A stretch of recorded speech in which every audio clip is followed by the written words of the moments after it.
easy it is to make your own cookie jar wheaten bread using one of our ready prepared cookie jar wheaten bread mixes. It's dead easy and you don't need very much stuff to do it. Everyone should have this stuff in their home. Makes your kitchen smell awesome. There's a lovely smell of wheaten bread baking in the background.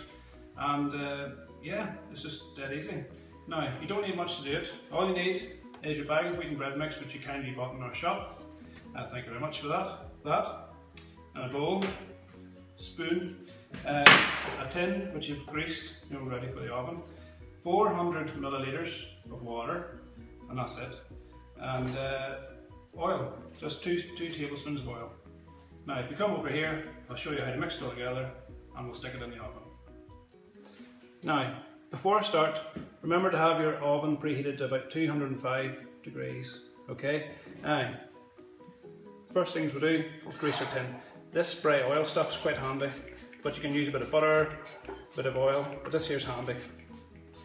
And a bit of butter or marge is just fine. Now, so take your bag mix, okay? Easy peasy, open it up. This is all designed to be as simple as possible. Now, inside you'll find a wee bag, and that's the stuff that we put on top. That's coarse wholemeal flour, and that goes on top, so you keep it to the side. Throw your bag in.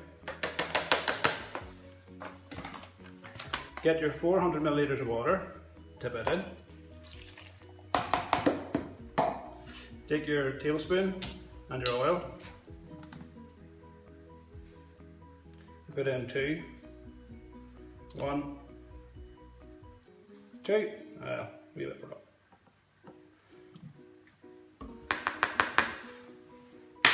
And that's all the ingredients you need to add. Now you get your spoon and you mix. Now you'll probably find, I don't know if you've any experience before making wheaten bread, this is quite wet, which it is, but that's just the way we make it, and it's been doing us well for over 50 years. This recipe has never changed. That's my great granny's recipe. We're very proud of it, and we think this concept could be very good for people who maybe come to Newcastle for the holidays and maybe want to take some wheaten bread home with them. But bread doesn't keep forever, so they could take a bag of mix and make their own, which will last for a long time. Now, all you do, give it a good mix for about a minute and a half, so it's really smooth. This process is developing the dough. Now, give it a good stir till you have this sort of consistency. And it's nice and smooth, there's no lumps.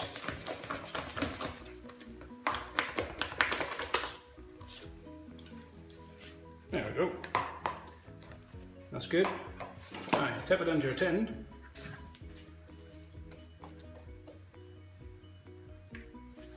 Just like that. Now,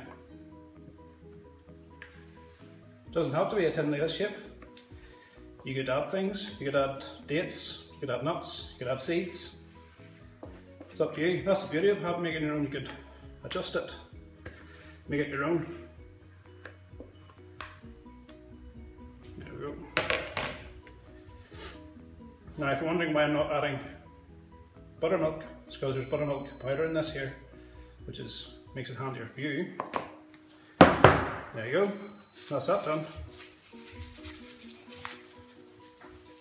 You get your wee bag of mix. There's coarse oatmeal. Put it over the top. You don't need to use all of it if you don't want. Job's a good one. Ready to go in the oven.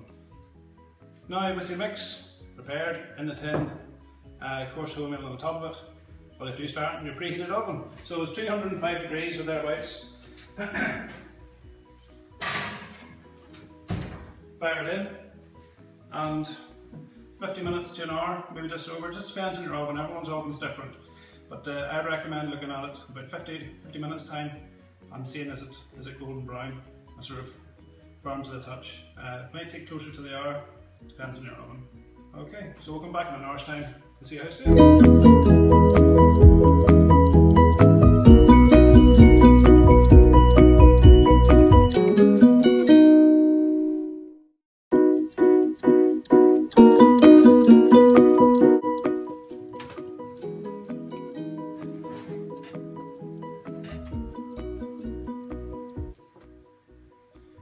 Right, so there we go, that's been an hour. 1 hour exactly. I've let this cool for you before I take it out. One way to check it's done, give a wee tap on the bottom. If it's sort of hollow sounding, it's done. But after an hour, it should be. At a 205 degrees an hour should be fine. So take it out, let it cool. It's very tempting just to tuck into it, but it's better to let it cool. Smells brilliant, and whenever that's cool you can pour into it, it'll be lovely.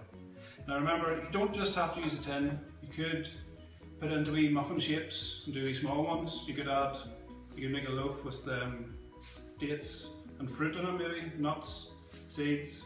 There's a lot of different things you could do. Add honey. You can make it your own. You can have a cookie jar Wheaten, but tailor it to suit your own tastes. So there you go. Happy baking, everybody, and I hope this has been informative and you have fun making your own cookie jar Wheaten bread at home. All the best. Thank you now. Bye.